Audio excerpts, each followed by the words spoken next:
IT job కోసం చూస్తున్నారా? ఐటీలో కెరియర్ బిల్డ్ చూసుకోవాలనుకుంటున్నారా? అయితే సమాధానం కోడింగ్ ట్యూటర్. ఇంకా ఫైనల్గా ఫిక్స్ అయ్యి 2 days తర్వాత చిరంజీవి గారి ఇంటికి వెళ్ళాను. ఎక్కుతూ నా స్క్రీన్ సేవర్లో మా మదర్ ఫోటో ఉంటుంది. మ్యాక్సిమం కష్టం సుఖం చేసే ముందు అది దాన్ని అలా చూసుకుంటా. ఓకే. మా అమ్మగారి పేరు ఇందిరాగాంధీ. చూడు ఇందిరమ్మ, వెళ్తున్నా, పెద్ద ఆయన కిందకు వస్తారు. ఇప్పుడు నేను చేయలేకపోతున్నాను, ఇది చేయలేనని చెప్పబోతున్నాను. ఇంకా రిజల్ట్ దేవుడి మీద వదిలిపెడతామని వెళ్ళి కూర్చున్నాను. కరెక్ట్గా ఆయన 4కి రమ్మన్నారు. నేను 3:45 కల్లా అక్కడ ఉన్నాను. ఎగ్జాక్ట్ 5 minutes to 4 చిరంజీవి గారు వచ్చారు. రాగానే వచ్చి కూర్చున్నారు. కాఫీ అది వచ్చింది. 150 films చేశారు కదా, ఆయనకి తెలుసు వచ్చినోడు ఏదో చెప్పడానికి ఇబ్బంది పడతాడని పట్టేశాడు ఆయన.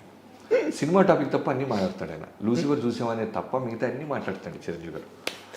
అది మళ్ళీ మీకు అగ్గిన పరీక్ష. ఒక 7 minutes 10 minutes అటు ఇటు నడిచిన తర్వాత, సార్ అది లూసిఫర్ చూసాను సార్. చూసావా, ఏంటి బాగుందా, ఏంటమ్మా సార్, మంచి సినిమా సార్, కాకపోతే నాకెక్కడో మంచి సినిమానే మేము చేస్తున్నాం, నిన్ను మంచి చేయడం చెప్పమన్నట్ల, నీకు ఓన్ అయిందా ఓన్ అవ్వలేదా, డైరెక్ట్గా స్ట్రైట్ టు ద పాయింట్ రా అన్నారు. Point blank straight to the point రా అని మళ్ళీ టెన్షన్. సరే బ్రీత్ తీసుకుంది సార్, ఏం లేదు, నా కథలైతే నేను చాలా బలంగా తీయగలను అని మీకు చెప్పింది చెప్పా. సర్దార్ గబ్బర్ సింగ్ విషయంలో నేను స్ట్రాంగ్గా హిట్ కొట్టలేకపోయాను స్క్రీన్ మీద, నా కథ కాకపోవటం వల్ల. వెంకీమమ్మ కూడా హిట్ కొట్టిన నాకు తృప్తి లేదు. ఒక వెంకటేష్ గారు, నాగ చైతన్య మీద హిట్ అనే పేరేంటి, భారీగా రీసౌండ్ రావాలి కదా, పైగా జైలుకి వస్తే తర్వాత చేస్తున్నాను కదా నేను. సో అక్కడ నాకు అర్థమైంది సార్, ఇంకోళ్ళ ఇంటిని నేను మాడిఫై చేయలేను సార్. మేబీ ఆ చేసే వస్తుందేమో కొన్నాళ్ళకి మెచ్యూరిటీ నాకు, ప్రస్తుతానికి తెలియదు sir, to be honest with you. పైగా మేజర్గా నేను చూస్తున్న చిరంజీవి దాంట్లో కనపడలేదు సార్ అన్న. ఆ మాట ఆయన పట్టుకున్నాడు. నువ్వు చూస్తున్న చిరంజీవి ఏంటి అన్నాడు. ఇలా సార్, చిన్నప్పటి నుంచి చిరంజీవి అంటే బీడీ, గరణముడు, గ్యాంగ్ లీడర్, ఒక స్వాగ్, ఒక ఎంటర్టైన్మెంట్, గోల. సరే వదిలేసి దాని గురించి డిస్కషన్ ఉంటుంది. దానికి చాలామంది ఉన్నారు. నీకు ఊరికే రైటరు కదా, నువ్వు ఏదైనా ఓన్ చేసుకుంటావు అని అడిగాను తప్ప, నాకు చాలామంది ఉన్నారులే బాబీ, దాని గురించి వదిలేసి అన్నారు. అనేసి తర్వాత అన్నీ ఏంటి ఇంకా అర్థమైంది, ఇక లేదు మన చిరంజీవి గారితో మనతో ఏం చేయడానికి ఫిక్స్ అయిపోయాడు. అయిన తర్వాత బయటకు వస్తున్నప్పుడు, సార్ ఒక ఫోటో తీసుకుంటాను మీతో అన్నారా. ఫోటో తీసుకుంటూ, మీ నాన్నగారికి చెప్పు, ఇలా సినిమా వస్తే నేను చూస్తున్న చిరంజీవి లేడు అన్నామని అన్న తర్వాత, ఇంతకు నువ్వు చూస్తున్న చిరంజీవి ఏంటయ్యా, ఏం చెప్తుంటాడు అతను, నువ్వు చూస్తున్న చిరంజీవి ఎప్పుడు చెప్తావా కదా అన్నారు. అది ఆయన గొప్పతనం. జనరల్గా నేనైతే ఇప్పుడున్న చిన్నపాటి స్థాయిలోనే ఎవరికైనా ఒక అవకాశం ఇస్తే వాడు గంతులేస్తాడు అనుకుంటే, వాడికి అవకాశం ఇచ్చిన తర్వాత, మీరు ఇచ్చిన అవకాశం నాకు నచ్చలేదు, నేను ఇంకొక ఆపర్చునిటీతో వస్తాను అంటే, నేను ఇమీడియట్గా వాటితో ఇంత ఎర్లీగా అయితే వాడికి నేను అవకాశం ఇవ్వను. 100%. కనీసం ఒక 6 నెలలు, కనీసం మనిషిగా మనకి ఎక్కడో చిన్న ఈగోస్ ఉంటాయి, కోపాలు ఉంటాయి, ఓ నెల 2 నెలలు పుష్ చేస్తామండి. అవునా, కలుద్దాం రా, రే తమ్ముడు కలుద్దాం రా, ఎంత గుడ్ ఇంప్రెషన్ ఉన్నా ఏది ఉన్నా సరే, అరే నువ్వు ఇప్పుడు నా కింద పనిచేసి చిన్న బాయ్ కూడా ఉన్నాడు, ఆయన పిలిచి, అరే నా బ్యానర్లో నువ్వు సినిమా చేయరా అంటే, అది గంతేస్తాడని సమ్మర్సాల్ట్ వేస్తాడని నా విజువల్ ఉంటే, మీరు ఇచ్చారు బట్ ఇది కాదు, నేను ఒక కథతో వస్తానంటే ఎలా ఉంటుంది నాకు. సో ఆయన వెళ్ళే ముందు, నువ్వు చెప్తున్న చిరంజీవి ఏం చేస్తాడో చెప్పవా, దాని సంగతి చూస్తానన్న. చెప్తాను సార్, ఒక 20 రోజుల్లో అలా వస్తానన్న. కట్ చేస్తే కరెక్ట్గా 18వ రోజు మెసేజ్, 2 days ఉంది నీకు ఇంకా అని చిరంజీవి గారి దగ్గర. సో 20 రోజులు నాకు నా టీంకి అగ్ని పరీక్ష. ఎందుకంటే అది నేను హ్యాండిల్ చేయలేకపోతున్నా అని చెప్పొచ్చా. నా చిరంజీవి అది కాదని, ఇది కాదని తొడగొట్టు వచ్చావు. నీ చిరంజీవి ఎవరైనా ఆయన అడిగారు 20 రోజుల్లో వస్తాడు మా చిరంజీవి. ఇప్పుడు ఖచ్చితంగా మామూలుగానే చూసే చిరంజీవి గారు బోతతో చూస్తాడు. Today my guest is special.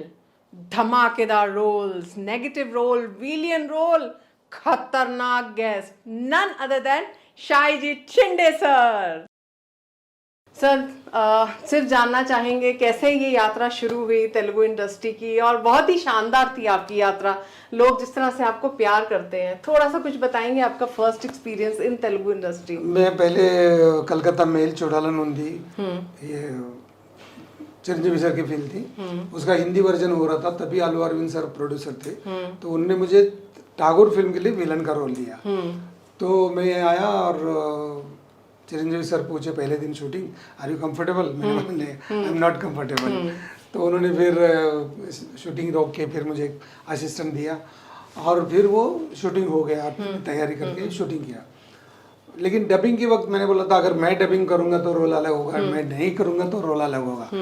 तो उन्होंने मुझे डबिंग को भी चांस दिया और फिर लोगों को फिल्म बिग हिट हो गई थी और चिरंजीवी सर ऑलरेडी सुपरस्टार थे, तो उनकी वजह से मेरा भी वन फिल्म में पूरे आंध्रा को पता हो गया कि मैं एन एक्टर।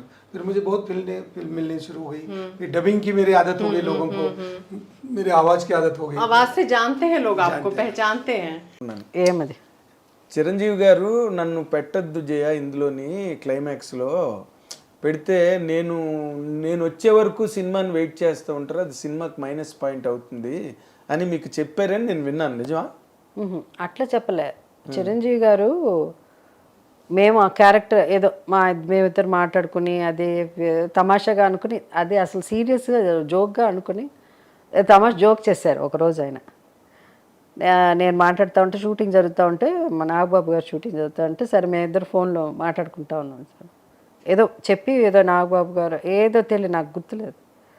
ఏం ప్రొడ్యూసర్ అమ్మగారు ఏంటి మా క్యారెక్టర్ ఇస్తారా జోక్ అనమాట, జస్ట్ ఫ్రెండ్లీగా మీద. అది నేను ఊరికే చెప్తా అనుకుని మాట్లాడుతూ ఉంటే సడన్గా ఒక క్యారెక్టర్ అట్లా, అప్పటికి సినిమా ఇంకా జరుగుతుంది, ఇంకా చాలా జరగాలి. సడన్గా ఒక పెద్ద హీరో రావాలి ఆ సినిమా, ఒక లైక్ సూపర్ మ్యాన్ అలాంటి క్యారెక్టర్ ఆ టైంలో వస్తే బాగుంటుందని అనుకుని మన నాగేశ్వరరావు శివనాగేశ్వరరావు అంటే నాకు సార్ నేను అడిగాను చిరంజీవి గారిని చేస్తారా ఇట్లా ఇట్లా ఉంది అంటే, ఎందుకు ఇట్లా ఉంటే ఉంటుందేమో ప్రాబ్లం ఉంటుందో. ఫస్ట్ ఆఫ్ ఆల్ మన వాళ్ళకి ఇంకా స్పెషల్ అపీరెన్స్ అంతా మన జనానికి అర్థం ఏంటి చిరంజీవి గారు చిన్న వేషం వేశారు అంటారు.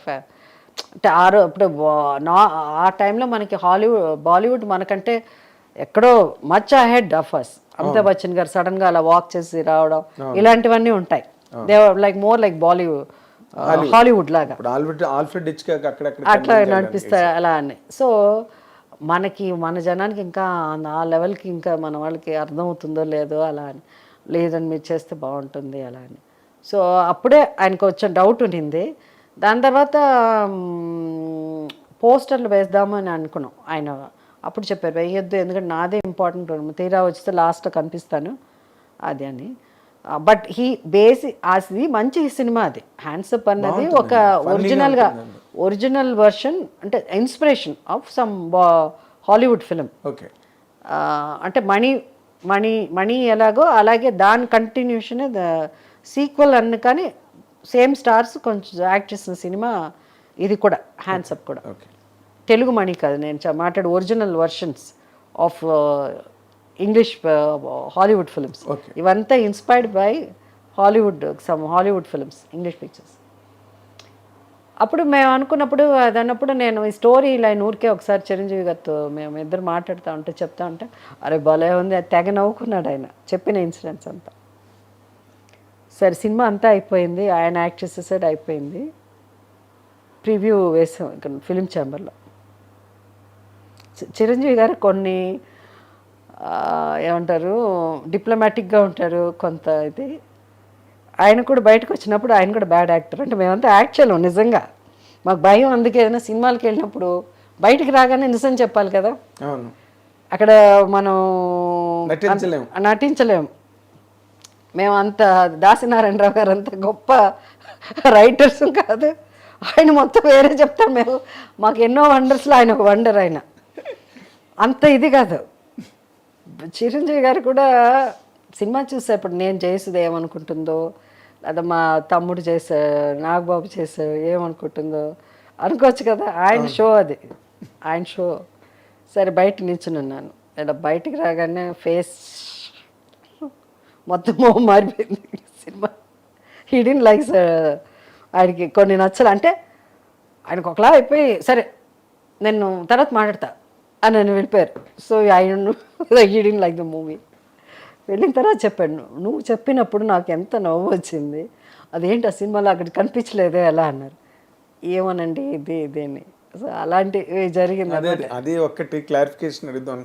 తర్వాత సినిమా మొట్టమొదటి సినిమా అది, దానికి ముందు ఏదో పునాదిరాడులో ఏదో చేశారు. ప్రాణం ఖరీదు కూడా ఇది జరుగుతూ ఉండగానే వచ్చింది అది. కాబట్టి అది ముందు రిలీజ్ అయింది, ఇది లేట్గా అయింది. అప్పుడు మేమందరం కలిసి కూర్చున్నప్పుడు అతను నేనే ఉండు, మీ ఇష్టం వచ్చిన సాంగ్ ఏంటి ఏదైనా, నేను డ్యాన్స్ చేస్తాను ఇవ్వడు.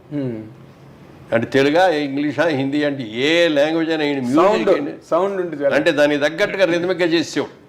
అది డ్యాన్స్ అంటే భరతనాట్యం కాదు, క్లాసికల్ డ్యాన్స్ ఇంకోటో కూడా కాదు, మ్యూజిక్కి తగ్గట్టుగా గంతులు వేసేసి చేసేవాడు. మనం బలి చేస్తున్నాడే, ఇక ఇంతకంటే కావాల్సింటే ఎలాంటి ఏంటి అనుకున్నాం. తర్వాత అతనిలో అడ్వాంటేజ్ అంటే కళ్ళు ఎక్సలెంట్ కళ్ళు అండి. కళ్ళు కోపంగా చూశాడంటే అసలు చాలా ఇదిగా ఉంటుంది. అలాగే నవ్వుతూ కామెడీ కూడా బాగా చేయగలడు. మంచి టైమింగ్ అండి. మంచి టైమింగ్ ఉంది. అప్పుడు కృష్ణనాథ్ గారు అన్నాడు ఒక రోజున, మురళీమోహన్ వీడు మంచి విలన్ అవుతాడయ్యా మన తెలుగు ఇండస్ట్రీలో, బాగున్నాడు అన్నాడు. ఇండస్ట్రీలో విలన్ అవటం ఏంటాడు బాబు, ఇండస్ట్రీకి మొగుడు అవుతాడు చూడండి. ఫస్ట్ సినిమా రిలీజ్ అవ్వకముందే అన్నా నేను. అవునా? అయితే ఈ మాట నాతో అరవింద్ గారు కూడా అన్నారండి. ఏది వాళ్ళ సిస్టర్కి సంబంధం వచ్చినప్పుడు, సరే మంచి విలన్ అవుతాడు ఇండస్ట్రీలోని 100% అని అనుకున్నానండి, బట్ హీరోగా ఇంత అని నేను అనుకోలేదని అరవింద్ గారు కూడా అన్నారు సార్ నాతో. హీరోగా టర్న్ అవడం పట్ల అసలు మీరు హీరోగానే అవుతారని ఎక్స్పెక్ట్ చేశారా, లేదా విలన్ లాగా వెళ్ళి? అట్లా కాదు, మొట్టమొదటి కొంచెం హీరోగానే నెగిటివ్ క్యారెక్టర్ చేశాడు, అదే కుక్కగాటు చెప్పు దెబ్బలు అట్లాంటి. ఆ తర్వాత నుంచి పాజిటివ్ క్యారెక్టర్లోకి వచ్చాడు బ్రహ్మాండంగా. సో మీరు ఆయన సక్సెస్ని అంటే ఆయన వచ్చిన తర్వాత కొన్ని సినిమాల్లో విధానాలు చాలా మారిపోయినాయి. సాంగ్స్ అంటే ఏదో హీరోయిన్ మీద ఎక్కువ చేస్తారు, సాంగ్ హీరోలు ఎక్కువ పరిగెట్టడం, ఊటీ తోటలో పరిగెట్టడం, లేకపోతే నాగేశ్వరరావు గారికి బాగా డ్యాన్స్ చేసేవారు ఆ రోజు. స్టెప్పులు అంటే నాగేశ్వరరావు, కృష్ణ గారి స్టెప్పులు కానీ, శోభన్ బాబు గారి స్టెప్పులు కానీ, ఎన్టీఆర్ గారి స్టెప్పులు కానీ, అవన్నీ మా అందరి ఒక టైప్, ఒక స్కూల్ మీద. కాకపోతే ఏంటంటే సలీం మాస్టర్ వచ్చిన తర్వాత రామారావు గారు రెచ్చిపోయారు. అవునండి, బ్రహ్మాండంగా చేసేవాడు. ఎదురులేని మనిషి కదా బిగినింగ్. కృష్ణముకుందామరారి పాట బిగినింగ్ అండి, రామారావు స్టెప్ లేయడం. సో ఆ విధంగా మేము పెద్ద టాలెంట్ కాకపోయినా ఉన్నంతలో చేయగలిగాం అనేది. బట్ చిరంజీవి గారు వచ్చినప్పుడు టోటల్గా వరల్డ్ మారిపోయింది. అదే అన్న, సాంగ్ సిస్టమ్స్ మారిపోయింది, ఫైట్ సిస్టమ్స్ కూడా బోడదు మార్పు వచ్చింది. ఫైట్లో ఏం చేసేవారంటే ఫైట్ మాస్టర్ లాగానే, అన్న నువ్వే ఎక్కువ కష్టపడుతూ రిస్క్లు షాట్లన్నీ పెడతాను, డూపులు చేసేస్తారు, మధ్య మధ్యలో మీకు క్లోజ్ షాట్లు ఇస్తాను నేను. ఎవరు ఓకే, ఎందుకంటే రామారావు అలాగే చేశారు, నాగేశ్వరరావు కూడా అలాగే చేశారు. ఎవరైనా సిస్టమ్ అది, కెమెరాకి ఇట్లా కొట్టండి అని మనం ఇట్లా 4-5 సార్లు ఇట్లా కొట్టం తీసేవాడు. అవతల వాళ్ళు డమాలు పడిపోతుంటారు వాళ్ళు. అట్లా చిరంజీవి గారు వచ్చిన తర్వాత వీటన్నిటిలోనూ మార్పు వచ్చింది. అందుకని నేను అంటాను, చిరంజీవి ఇండస్ట్రీకి రాకముందు, చిరంజీవి ఇండస్ట్రీకి వచ్చిన తర్వాత, క్రీస్తు పూర్వం క్రీస్తు శకం లాగా అవును, అదొక చిరంజీవి శకం అనమాట. అంత సక్సెస్ అవ్వటం, సాంగ్స్ బ్రహ్మాండంగా చేసేయడం, ఫైట్లు బ్రహ్మాండంగా చేసేయడం. ఆ తర్వాత కృష్ణ గారు మేమందరం ఇట్లా ఫైట్లు చేస్తుంటే ఎవరికి నచ్చేయి కదా. అవునండి, అవన్నీ ఏంటో తేలిపోయాయి.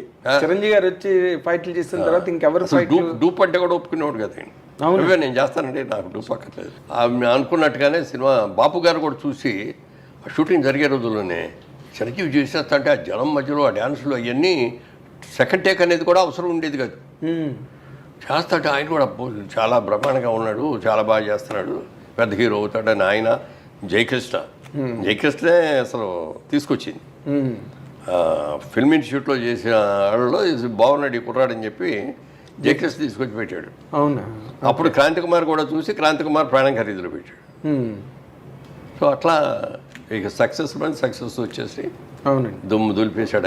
ఆయన ఒక యుగం కింద ఫామ్ అయిపోయి. అంటే అదొకటి. ఇంకో గొప్ప విషయం ఏంటంటే వెనక ఎవరు లేరు, సొంతంగా కష్టపడి పైకి వచ్చిన వ్యక్తి. అంటే ఇక్కడ ఒక పాయింట్, మీరు ఒక 50 ఏళ్ల సినిమా పరిణామాలన్నిటికీ కర్మసాక్షి మీరు.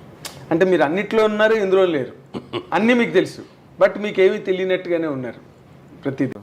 తర్వాత చేస్తున్న ఈ తెలుగు సినిమాలు దీనిలో కూడా చేసావు కదా, వాల్టర్ వేరే చిరంజీవి గారితో. How was your working experience అయితే? అండ్ లైక్ ఆయన్ని ఫస్ట్ ఎంటర్ అవడంతో ఇక్కడ పార్క్ హైట్లో షూటింగ్ అవుతుంది.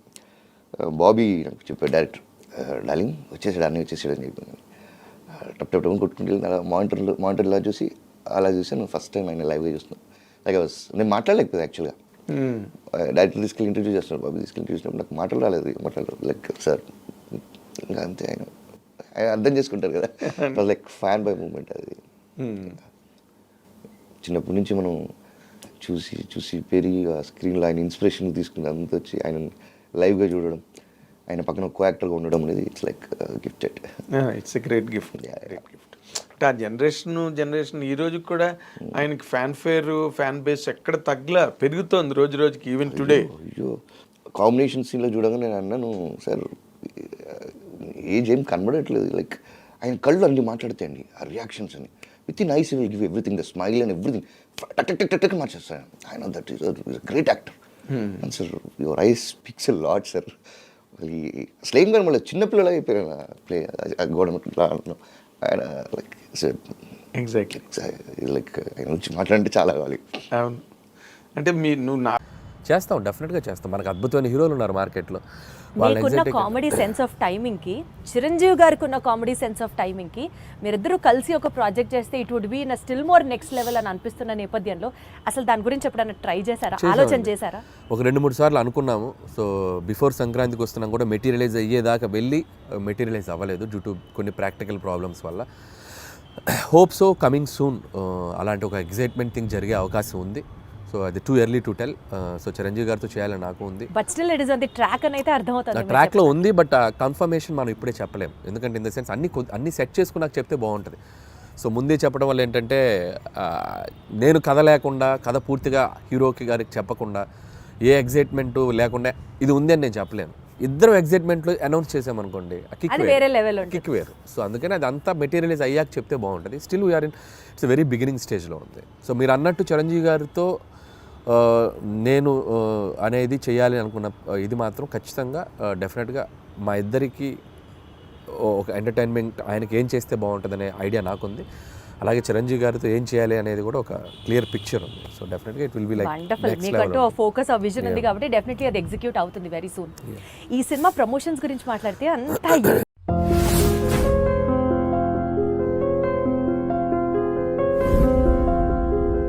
బ్లఫ్ మాస్టర్ వల్ల జరిగిన మరో మంచి చిరంజీవి గారిని మీట్ అవ్వడం అంతేనా? దానివల్లే కదా. ఏంటి ఆ ఎక్స్పీరియన్స్? ఒకసారి కళ్ళకు అసలు ఆ ఇన్సిడెంట్ అసలు కళ్ళకు కట్టినట్టు చెప్తాడు సత్య అని చాలా మంది చెప్పారు. ప్రతిదీ కార్ దిగిన దగ్గర నుంచి అదొకసారి నేను వినలేదు. మరి సార్ అంటే ఫస్ట్ ఆ ఇన్సిడెంట్ గురించి చెప్పాలంటే నాకు చిరంజీవి గారు అంటే చాలా ఇష్టం సార్. అంటే నేను ఒక ఏకలవ్య శిష్యుడిని, ఎవరికి కాదు, ఎంతోమంది లక్షలాది ఏకలవ్య శిష్యుల్లో నేను ఒకడిని. సో ఆయనలా అవ్వాలి అంటే ఆయన ఇన్స్పిరేషన్గా తీసుకొని వచ్చాను నేను ఇండస్ట్రీకి. ఇంకా నాకు చాలా ఇష్టం. అయితే నేను కలవడానికి ఆప్షన్ నాకు ఎప్పుడు దొరకలేదు, కానీ ఎప్పుడు అనిపించేది అరే ఇన్ఫ్యాక్ట్ అంతరిక్షం సినిమా చేసేటప్పుడు వరుణ్ సినిమా నా లోపల రన్ అవుతుంది ఏంటంటే ప్రీ రిలీజ్ ఈవెంట్ ఉంటే అన్నయ్య వస్తారేమో, నేను అన్నయ్యని చూడొచ్చు, లేకపోతే అన్నయ్య నా వర్క్ చూస్తారు అని ఒక చిన్న నమ్మకం ఉండేది. But unfortunately pre release event అన్నయ్య రాలేదు. కానీ ఎప్పుడు అని వెయిట్ చాలా అంటే ముందు అనుకున్నారా ప్రీ రిలీజ్కి వెళ్దామని? అంటే వరుణ్ ఉన్నాడు కాబట్టి వస్తారేమో నేను అనుకున్నాను సార్, అది మై ఫాల్ట్. అయితే అంత ఎప్పుడు కలవాలి అంటే నా వర్క్ చూడాలి, నేను చేసే సినిమాలు చూడాలి ఇలా అనుకునేవాడిని. అయితే అంటే లాక్డౌన్ పుణ్యం అని మరో ఒక అద్భుతమైన విషయం అది ఏంటంటే అన్నయ్య చూశారు, బ్లఫ్ మాస్టర్ చూశారు, బ్రోచవర్ ఎవరో చూశారు, అండ్ రాగలేని 20 గంటల్లో చూశారు. ఈ నా 3 సినిమాలు చూశారంట. చూసి ఆ 2 చూశారు. బట్ బ్లఫ్ మాస్టర్ చూసిన తర్వాత ఇంకా డిసైడ్ అయ్యారు ఒకసారి ఇతన్ని పిలిపించి మాట్లాడాలని. సో ఇమీడియట్లీ రమ్మని చెప్పారు. అంటే నాకు ఫోన్ వచ్చింది ఫస్ట్, జీకే గారు ఫోన్ చేశారు. ఫోన్ చేసి సత్య నీ సినిమా మా బాస్కి నచ్చింది, నిన్ను కలవాలనుకుంటున్నారు, మీకు ఓకే అంటే నాకు నిజంగా కళ్ళలో నీళ్ళు తిరిగాయి. అంటే దట్స్ ఎగ్జాక్ట్లీ అదే కదా నేను అనుకున్నది, అదే బ్లఫ్ మాస్టర్ చూసి చిరంజీవి గారు నన్ను కలవాలనుకుంటున్నారా, అది నాకు next level euphoric moment sir. నా కంట్లో నీళ్ళు వచ్చినాయి. అదే నన్ను సార్ నాకు సారీ ఏమనుకోకుండా నా కంట్లో ఇలా అలా అనిపిస్తుంది అంటే లేదు you come please let's meet అన్నారు ఆయన. అంటే ఇమీడియట్లీ మొత్తం అంటే లాక్డౌన్లో మీకు ఉన్నంత గడ్డం పెంచాను నేను కూడా, చాలా ఎక్కువ పెంచాను మధ్యలో. పెంచి మొత్తం అంటే ఇప్పుడు అన్నయ్యకి నేను ఎలా కనిపించాలి, ఎంత ప్రజెంటబుల్గా ఉండాలి అని చెప్పి మొత్తం గడ్డం తీసేసి, గడ్డం తీసి తర్వాత మంచి చొక్కా కొనుక్కొని వెళ్ళాను sir. I think one of the most, అంటే మళ్ళీ నాకు అలాంటి ఫీలింగ్ రాదు. ఎందుకంటే ఒక చిన్నప్పటి నుంచి ఒక వ్యక్తిని మీరు అంతగా ప్రేమించి, అంతగా అడోర్ చేసి, అంతగా ఇన్స్పైర్ చేసే ఒక వ్యక్తిని మీరు ఫర్ ద ఫస్ట్ టైం కలిసేటప్పుడు, అంటే నా లైఫ్లో చిరంజీవి గారిని కంటే నేను ఎవరిని అంత ఎక్కువ అంటే హీఈస్ ద వన్. చిన్నప్పటి నుంచి అంటే చూసుకుంటూ పెరిగినప్పుడు అతను కలిసినప్పుడు ఆ ఫీలింగ్, అది I can't even explain sir. అంటే మోస్ట్ నాకు అంటే ఆయన అలా మీరు కూర్చున్నట్టే కూర్చున్నారు, నాకు కాళ్ళు చేతులు ఆడట్లేదు, ఎదురుగా కూర్చొని మాట్లాడుతున్నాను, అంటే ఇన్ ద డిస్టెన్స్ మెయింటైన్ చేస్తూ. అన్న ఏమన్నారంటే సినిమా చూసారంట, ఫస్ట్ ఎవరో కన్నడ యాక్టర్ ఏమో అదే మలయాళీయో తమిళ యాక్టర్ అయి ఉంటాడు అనుకున్నారంట. వేరెవరో డబ్బింగ్ ఇచ్చి ఉంటారు, అతను యాక్ట్ చేశారు, వేరెవరో డబ్బింగ్ ఇచ్చి ఉంటారు అని అనుకుంటే అప్పుడు జీకే గారు చెప్పారు లేదు సత్య తెలుగు యాక్టర్ని అని. అంటే అప్పుడు he felt no I have to meet, నేను కలవాలి, కలిసిన అతనితో ఒక నా ఆనందాన్ని పంచుకోవాలి నేను చూసిన సినిమా గురించి. వెళ్ళగానే చాలా బాగా మాట్లాడారు సార్ సినిమా గురించి, సినిమాలో ఉన్న డైలాగ్. అన్నయ్య నోటి నుంచి ఆ బట్టలు నాకు మాసిపోతాయి, మనుషులు నాకు ఆ బట్టలు నాకు మాసిపోవడం, మనుషులు నాకు మోస డైలాగ్స్ చెప్తున్నారు ఆయన. అంటే ఎంత ఎంత ఎంత మెమరీ పెట్టుకుని ఆ డైలాగ్స్ చెప్తున్నారు. అండ్ దానికి ముందు ఒకసారి నేను పిట్ట కదా అని ఒక ఆడియో ఫంక్షన్లో కలవడం జరిగింది. అంటే ఉత్తేజన్న వెళ్ళిపోతూ అంటే లాస్ట్ అయిపోయిన తర్వాత వెళ్ళిపోతున్నప్పుడు సత్యదేవ్ అన్నయ్య సత్యదేవ్ తిని పేరంటే ఆ కంగారులో ఉన్నారు. అంటే వెళ్ళిపోయిన తర్వాత కొంచెం క్రౌడ్ అది ఎక్కువ అవుతారు కదా, ఆ కంగారులో ఉన్నప్పుడు హాయ్ హాయ్ హాయ్ హాయ్ అని చెప్పి హాయ్ అని వెళ్ళిపోయారు. కలిసినప్పుడు మనం ఎక్కడో ఒకసారి కలిసాము, పెట్ట కదా ఆడియో ఫంక్షన్ కదా అన్నారు. నేను షాక్ అయిపోయాను. అంటే నిజంగా ఆ మూమెంట్లో ఆయన నన్ను గుర్తుపెట్టుకొని మళ్ళీ అది జరిగి ఒక 4-5 అంటే ఐ మీన్ ఈజీలీ ఒక 5-6 months అయిపోయింది. స్టిల్ ఈ రిమెంబర్స్ ఇట్. అంటే ఆయన మెమరీకి ఐ థింక్ హ్యాట్స్ ఆఫ్. ఇది కలిసింది ఎక్కడ, ఇవి ఇప్పుడు కలిసింది ఎక్కడ కాదు, ఇప్పుడు ఏది ఎక్కడైతే పలానా చోట కలిసి అచ్చా పెట్ట కదా ఆడియో ఫంక్షన్లో మొన్న కలిసినప్పుడు అన్నారు, మొన్న కలిసినప్పుడు అన్నారు. అంటే ఆయన నేను లాస్ట్ టైం నేను ఎక్కడో కలిసాను ఎక్కడ అని ఆయన అంత మెమరీ. యాంకర్గా జర్నలిస్ట్గా జాయిన్ అయ్యాను TV9 2003లో. ఓకే. సో బట్ అప్పుడు ఐ థింక్ ఘర్షణ చాలా మంచి వెంకటేష్ గారి. సో వెంకటేష్ గారి కాంబినేషన్తో మీకు చాలా ఇది మంచి ప్రముఖ పాత్ర అందులో. అవును అవును. So obviously tell us about that experience ఎలా ఉండేది? అంటే ఫస్ట్ డే మేము ఇక్కడ ఫిల్మ్ నగర్లో ఏదో బిల్డింగ్ మీద చేస్తూ ఉన్నాం అనమాట. అది ఎన్కౌంటర్ అయితే ఆయన వచ్చారు కంప్లీట్ టైట్ షర్ట్స్ తోటి. ఐ మీన్ చిన్నప్పటి నుంచి ఏంటబ్బా ఏం చేస్తారమ్మా అలా సేమ్ ఎగ్జాక్ట్లీ అలాగే అనుకుంటే అలా అనుకుంటే వచ్చి రెడీగా షార్ట్ రెడీగా చేసేద్దామా అని చెప్పేసి హడావిడికి వస్తే, బట్ నాకేంటి అంటే చిన్నప్పటి నుంచి ఒక పెద్ద స్క్రీన్ మీద ఒక విగ్రహాన్ని చూస్తున్న విగ్రహం ముందుకు వచ్చింది అనుకోండి ఎలా ఉంటుంది. బట్ చాలా కూల్గా ఉన్నారు. ఆయన చూడటమే ఒక థ్రిల్లింగ్ ఎక్స్పీరియన్స్ అనిపించింది అనమాట నాకు. దెన్ అది that was the first day. అక్కడి నుంచి రోజు షూట్ చేస్తూ ఉన్నాము. అండ్ దెన్ శ్రీలంక వెళ్ళి ఆ ఎపిసోడ్ చేసాము. ఆ శ్రీలంకలో బోట్ మునిగిపోయింది. మేము యాక్చువల్లీ ఏదైతే ఆ హౌస్ ఉంటుంది, if you remember that movie, ఆ హౌస్ ఉంటుంది వెంకటేష్ గారు ఆ సీన్ హీరోయిన్ది ఒక హౌస్ ఉంటుంది అనమాట. ఆ హౌస్కి ఒక బోట్లో ఒడ్డు నుంచి ఆ ఇంటికి వెళ్ళి అక్కడ షూటింగ్ చేసుకుని మళ్ళీ ప్యాకప్ తర్వాత ఇటు వచ్చేయాలి. సో ఈ బోట్ ఏదైతే ఉందో అది టెంపరీగా తయారు చేసిన బోట్ అనమాట. ఆ టెంపరీగా తయారు చేసిన బోట్ మీద అందరూ ఎక్కేశారు. అప్పటికి వెంకటేష్ గారు ఇది కూడా చేశారు. ఎంతమంది పట్టొచ్చు దీంట్లో అంటే, సార్ 15 మంది పట్టొచ్చు సార్ అన్నాడు. 15 మంది ఎంతమంది ఉన్నాం, మనం ఎంతమంది ఉన్నామంటే, సార్ 16 మంది ఉన్నామండి, ఇంకో 4 దింపేశానండి ఎక్కువ ఉంటే అని చెప్పేసి అతను అన్నాడు. సో బోట్ స్టార్ట్ అయింది. బోట్ స్టార్ట్ అయితే కరెక్ట్గా వెంకటేష్ గారు ఆ సీన్ మాట్లాడుకుంటూ ఉన్నారు. ఏంటి మీరు శివమణి అనే సినిమాకి థాయిలాండ్లో ఏదో బోట్ ఎక్స్పీరియన్స్ అయిందంట కదా, బోట్ మునిగిపోతుందంట కదా, ఇది ఇలా మాట్లాడుతున్నారు. నేను ఇలా చూస్తుంటే బోట్లో ఇంక నీళ్ళు వస్తున్నాయి. ఏంట్రా నీళ్ళు వస్తున్నాయి అనుకుంటున్నా. అలా వస్తున్నాయి, అలా స్పీడ్గా ఎక్కువైపోతూ ఉంది. సరే ఇటు వస్తున్నాయి కదా, ఇటు మునిగిపోతుంది కాబట్టి అందరం ఇటు వచ్చేద్దాం అన్నట్టుగా నేను ఇటు వచ్చాను కదా, అది ఆగట్లా. అలాగే నీళ్ళు వచ్చేస్తున్నాయి అని అరుస్తూ ఉన్నాం. ఇంతలో ఇటు వచ్చాము, అది విత్ ఇన్ సెకండ్స్ మొత్తం టాపులు అయిపోయింది. మీరు పడ్డారు? టాపులు అయిపోయింది. బోటు పైన ఎవరు లేరు. బోటు తిరగబడిపోతే మనుషులందరూ బోటు కింద ఉన్నారు. ఏంటి వెంకటేష్ గారు, వెంకటేష్ గారు, అసీన్, మొత్తం క్రూ, కెమెరామ్యాన్. అయితే అందరికి ఈత వచ్చా అండి?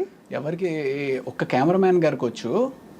క్రిటికల్గా ఇంజ్యూర్ అయ్యి ఒక 3 రోజులు షూటింగ్ అయిపోయింది ఆ కెమెరామ్యాన్ గారు. నార్మల్గా యూ సెట్ దట్ సీతారామయ్య గారు మనవరాలు వచ్చి అప్పటి వరకు చంటి సినిమాలో ఎవరిని హీరోయిన్గా పెట్టాలి అని దేర్ వాజ్ ఎ లాంగ్ రో ఆఫ్ డిస్కషన్స్. అప్పుడు జరుగుతున్న టైంలో కరెక్ట్గా సీతారామయ్య గారు మనవరాలు వచ్చి పెద్ద హిట్ అయింది. వెంటనే దట్ టుక్ ఎ డెసిషన్. నీకు వెంటనే షిఫ్ట్ అయిపోయారు. సీతారామయ్య గారి మనవరాల తర్వాత చంటి. అవును, రైట్? కరెక్ట్. నేను I was following those discussions at the time. ఇంకా మరి నో సెకండ్ థాట్ అనమాట. సీతారామయ్య గారి మనవరాలు వచ్చింది అంతే. 5 బ్రదర్స్, ఒక సిస్టర్, అంటే మేనవే అని చెప్పి కనెక్ట్ అయింది అది ఆ సినిమా. అండ్ యూ సెడ్ తెలుగులోనే నీకు మంచి ఇమేజ్ వచ్చింది. హీరోలుగా నువ్వు చెప్పుకోవాలంటే you did with Chiranjeevi sir, Venkatesh, Nagarjuna, Balakrishna, Rajasekhar, Mohan Babu, ఇంకా యూ డిడ్ నరేష్, రాజేంద్ర ప్రసాద్. అందరితో అసలు యాక్చువల్ గా బిగినింగ్ రాజేంద్ర ప్రసాదే కదా, ఆయనతోనే. నవయుగం తర్వాత నరేష్ తో కొంగుచాటు కృష్ణుడు, అవన్నీ ఇంకా అన్ని బ్లాక్ బస్టర్స్, పెద్ద పెద్ద సినిమాలన్నీ చేసేసి. ఎవరితో నీకు ఎక్కువ అంటే వైబింగ్ కంఫర్టబుల్? ఎవరితోనైనా నీతో అందరూ హ్యాపీగా ఉండేవారు, సరదాగా జరిగే shooting. But vibe point of వ్యూలో లేదా కమర్షియల్గా నీకు ఒక రేంజ్ తెలుగులో రావడానికి హెల్ప్ అయిన హీరో కాంబినేషన్ అంటే ఏం చెప్తావు నువ్వు? డెఫినెట్లీ వెంకీ గారు. అంతేనా? Yeah. Okay. I have a very good rapport with him. In fact, beginning ఇప్పుడు చంటి సుందరకాండ టైంలో I was always a very quiet person. I never used to talk much. And ఆ టైంలో I was just a newcomer. And వాళ్ళందరూ they were already a superstar, established and superstars in their own. So ఎవరితోనూ ఎక్కువ మాట్లాడేదాన్ని కాదు నేను, ఎవరితోనూ. Let it be Chiranjeevi గారు, బాలయ్య గారితో I can't help it because Balayya keep on talks, ఈ talking, he keep on asking, keep on talking. So Balayya గారు was little different. I was like మాట్లాడకపోయినా మాట్లాడించేవారు. బట్ చిరంజీవి గారు, వెంకీ గారు, నాగార్జున గారు, వీళ్ళందరూ I was also quiet and they were also little quiet, and we were all very professional. And first 2-3 films I was like very quiet, and tarvati then I became friends with them, friends with their family. It was like that. So my favorite co-star ever? నా favourite co-star అంటే నేను యాక్టర్ని అయితే co-star అని చెప్పగలను. నా ఉద్దేశం ఏంటంటే పనిచేసిన వాళ్ళు వెంకటేష్ గారు యాజ్ ఆఫ్ నౌ. ఇప్పుడు ఈ సినిమాకి ఇప్పుడు బాలకృష్ణ గారితో పనిచేసినప్పుడు బాలకృష్ణ గారు. సచ్ ఎ డిప్లొమాటిక్ ఆన్సర్ ఇది. నేను అలాగే పనిచేస్తాను, టు బి హానెస్ట్ అలాగే పనిచేస్తాను. నేను పనిచేసి వన్ ఫేవరెట్ అన్నట్టుంటారు కదా, ఆల్ టైమ్ ఫేవరెట్ అన్నట్టుంటారు కదా. ఆల్ టైమ్ ఫేవరెట్ అంటే నాకు ప్రతి యాక్టర్తోనూ all best moments I have. Even Ravi Teja గారితో అలాగే బెస్ట్ మూమెంట్స్, కళ్యాణ్ రామ్ గారి దగ్గర నుంచి. నేను డిప్లొమాటిక్ అని చెప్పట్లేదు. ఎవ్రీ వన్ ఇప్పటికీ నాతో అంతే ఫ్రెండ్లీ వైబ్లో ఉంటారు. సో ఎవరిని నేను సైడ్ చేయలేను. ఆల్ స్టార్స్ నాతో పనిచేసిన, ఈవెన్ మహేష్ బాబు గారు స్టిల్ ఆయన ఒక 20-25 మినిట్స్ మాట్లాడుకుంటాం ఫోన్లో. ఎప్పుడు కాల్ చేసిన, ఆయన ఎప్పుడు ఫ్రీ ఉన్నప్పుడు కాల్ చేసిన అదే వైబ్ ఉంటుంది. సో నేను వెంకటేష్ గారిని కలిసినప్పుడు అదే, బాలయ్య బాబు గారు ఇప్పుడు ఏదన్నా కూడా ఫోన్లో మాట్లాడతారు. సో పాయింట్ ఏంటంటే అల్టిమేట్గా everybody loves you so much. Everybody loves you at same amount of love వస్తుంది నాకు. సో నేను అంతే ఇస్తున్నాను, నాకు అంతే వస్తుంది. కాబట్టి నేను ఎవరిని తక్కువ చేయలేను. సపోజ్ మీరు ఒక డెజర్టెడ్ ఐలాండ్లో ఉన్నారు, రొమాంటిక్ స్టోరీ రాస్తారా, కామెడీ స్టోరీ రాస్తారా? డెజర్టెడ్ ఐలాండ్లో ఎవ్వరు లేరు, ప్రశాంతంగా ఉన్నారు, such a keynote on your script. So కామెడీయే వస్తుంది అక్కడ. అక్కడ కూడా కామెడీ. నా కష్టాలు తెలుసుకుంటూ నా మీద నాకు జోకులు వేసుకోవడం తప్ప, నేను బతకాలంటే నాకు నేను ఎనర్జీ ఇచ్చుకోవాలి కదా. అమ్మో, దీంట్లో చాలా డెప్త్ ఉంది అనిపిస్తుంది ఏంటి అనిల్ గారు? అంతే కదా మరి. లైఫ్లో ఎప్పుడు మనం స్ట్రగుల్లో ఉన్నప్పుడు just crack joke on your self అంతే. మనల్ని మనం లైట్ చేసుకుంటేనే మన స్ట్రగుల్ నుంచి బయటకు రాగలం. అసలు మీరు స్ట్రగుల్లో ఉన్నారా అన్నది ఇక్కడ పాయింట్. ఇప్పుడు అందరికీ మీరు అన్న వచ్చే point. సిచ్యువేషన్లో అంటే ఒక డెజర్టెడ్ ఐలాండ్ అంటే ఎవరు లేకపోతే అది బిగ్గెస్ట్ స్ట్రగుల్ కదా. ఒక మనిషి ఒంటరిగా బతకడం అన్నంత స్ట్రగుల్ ప్రపంచంలో ఎవరికి ఉంటుంది? నువ్వు ఉండు ఒక ఒంటరిగా ఒక 2 రోజులు ఉండి ఎవరు లేకపోతే. డెజర్టెడ్ ఐలాండ్ కాదు, నువ్వు స్వర్గంలో అయినా పెట్టు, నువ్వు వెళ్ళి హెవెన్లో పెట్టు, ఒక్కడే బతుకు, హెవెన్లో 2 రోజులు బొక్కలో హెవెన్ అని చెప్పి వచ్చేస్తాను. అంతే కదా. Wonderful. So coming back to the movie thing, 10th game changer release అవుతుంది, 12th డాకు మహారాజ్ రిలీజ్ అవుతుంది, అండ్ 14th సంక్రాంతికి వస్తున్నాం రిలీజ్ అవుతుంది. టెన్షన్ ఉందా ఈ కాంపిటీషన్లో ఎలా పర్ఫామ్ చేస్తాము అని? సో టెన్షన్ లేదు. జనాలు డబ్బుల్ని దాచుకొని మరి why they have to see సంక్రాంతికి వస్తున్నాం. సో ఆల్రెడీ మేము ఆడియన్స్కి ఏం చేస్తున్నాము, ఏం చూపించబోతున్నాం అనేది క్లియర్గా చెప్పేసాం. సో మా ఆడియన్స్ మాకు రావడానికి సిద్ధంగా ఉన్నారనే నమ్మకం ఉంది. సో అలాగే మిగతా సినిమాలకు కూడా దేర్ సెట్ ఆఫ్ ఆడియన్స్ వాళ్ళకున్న. రామ్ చరణ్ గారి గ్లోబల్ స్టార్, ఆయనకున్న ఇమేజ్, ఆయనకున్న స్టార్డమ్, ఫ్యాన్ ఫాలోయింగ్, ఈ హ్యావ్ హిస్ ఓన్ స్ట్రెంగ్త్. అలాగే బాలయ్య బాబు గారు కంప్లీట్ మాస్ యుఫోరియా ఉన్న హీరో. సో ఆయన సెట్ ఆఫ్ ఆడియన్స్ ఆయనకున్నారు. మాది ఒక బుల్లి మార్కెట్, మా గోల్లో మేము ఉన్నాం కాబట్టి సో భయం లేదు. అండ్ సంక్రాంతి నాకు ఇది 3వ సంక్రాంతి. సో ప్రతి సంక్రాంతికి ఒక కాంపిటీషన్ ఉంటుంది. సో నా వరకు నేను సర్వే అవుతూనే వస్తున్నాను. సో 2 సంక్రాంతులు కూడా బీభత్సంగా ఆడినాయి నా 2 సినిమాలు. సో ఈసారి కూడా ఒక సేఫ్ బెట్లోనే ఉన్నానని అనిపిస్తుంది. ఆ 2 సినిమాలు కూడా అద్భుతంగా ఆడాలి, నా సినిమా కూడా బాగా ఆడాలి. Super duper. Very diplomatic answer, but still you wanted, but still everyone wants, whole industry wants that. Absolutely. అందరం బాగుండాలి, అందులో మేము ఉండాలి అన్నట్టు. So good luck to you Anil garu, more power to you, super power to you. ఈ సినిమా super success అవ్వాలని కోరుకుంటున్నాను. All the very best. We gold, trusted gold buyers. మీరు తాకట్టు పెట్టిన బంగారాన్ని విడిపించి ఈ రోజు ఉన్న మార్కెట్ ధరకు కొనబడను. Narasimha Naidu 100-day function, my god, Rajahmundry, and మేమందరం ఒక బస్, ఓపెన్ బస్లో కూర్చి we went for round of Rajahmundry. ఎంత crowd, for miles together you could only see heads of people. There was no land, only heads. So Bala sir craze అది. So these 3 films I remember, 100 days, but 2కి నేను function attend చేశాను. I remember everything about it. Oh super. And చూసారా memories అన్నీ back వెళ్ళాయి. అవును. So every memorable moment మీ eye ముందు కనిపిస్తుంది. అవునండి కదా. సూపర్. అండ్ నువ్వు నాకు నచ్చాలో ఎస్, వెంకటేష్ గారిని ఎంత లవ్ చేస్తారు కదా. హౌ క్యూట్ అసలు. చాలా స్ట్రిక్ట్ యాక్చువల్లీ మీరు ఆ క్యారెక్టర్. తర్వాత ఆ సాంగ్ తో ఇంకా వెంకటేష్ గారికి ఫ్లాట్. సో అది ఆ క్యారెక్టరైజేషన్ మీకు నరేట్ చేసేటప్పుడు మీకు ఎలా అనిపించింది ఫిలిం?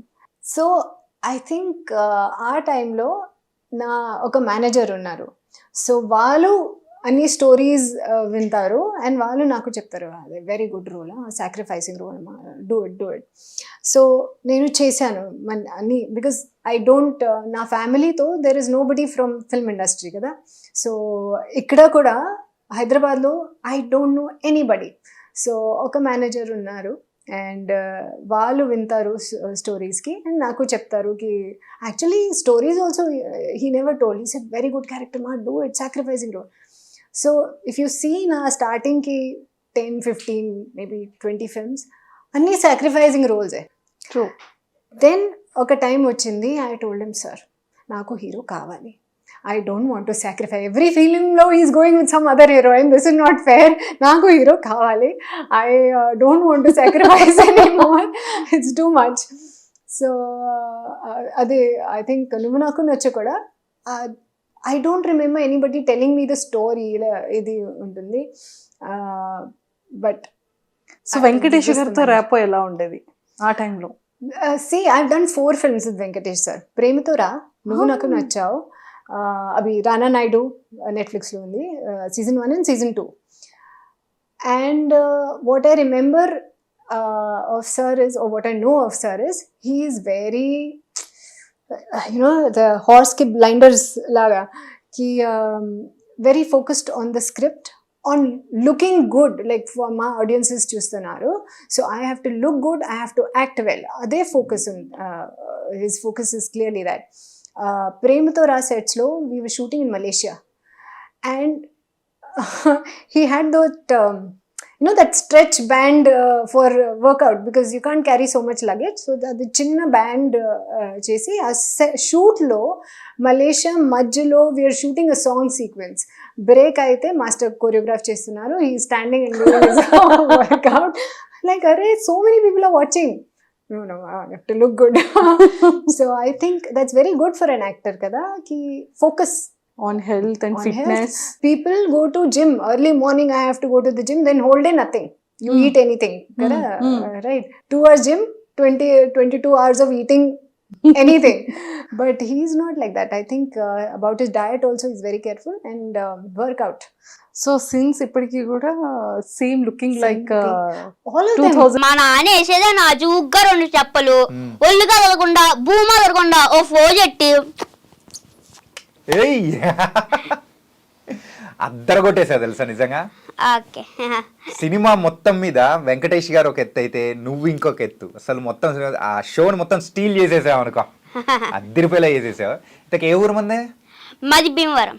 భీమవరమేనా? యా. అందుకే ఆ స్లాంగ్ అట్లా పట్టేసి